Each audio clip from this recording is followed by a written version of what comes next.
બેંકમાંથી તમે home loan, personal loan કે બિઝનેસ લોન લો છો અને હપ્તા ટાઈમસર ભરો છો, પણ એક એવો સમય આવે છે કે તમારો ધંધો મંદું ચાલતું હોય કે નોકરી છૂટી ગઈ હોય કે ઘરમાં કોઈ મોટો ખર્ચો આવી ગયો હોય અને હપ્તા તમે ટાઈમસર નથી ભરી શકતા, અને એવા સમય જો બેંકના એજન્ટો તમને વારંવાર ફોન કરીને હેરાન કરતા હોય કે ઘરે ઉઘરાણ કરવા માટે આવતા હોય, એવા સમયે તમે બેંકમાં એક નોટિસ ફટકારી શકો છો કે હું આગળના 6 થી 8 મહિના સુધી હપ્તા નથી ભરી શકું, એમ કે મને કા સમય આપો.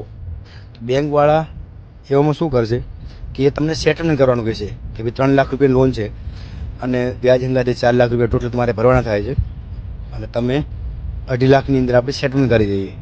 તો એવા સમયે તમારે સેટલમેન્ટ નથી કરવાનું.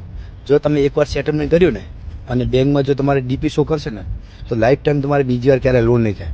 તમારે તો લોન નહીં થાય, પણ જે ગેરંટરમાં રહ્યો છે ને એ પણ ક્યારે લાઈફ ટાઈમ એને લોન નહીં થાય. તો તમારે શું કરવાનું છે કે તમારે બેંક જોડે સમય માંગવાનો છે, 6 મહિના, 8 મહિના, 12 મહિના, કે એ સમય પછી હું રિકવરી કરીને ધીરે ધીરે હપ્તા ભરી નાખીશ.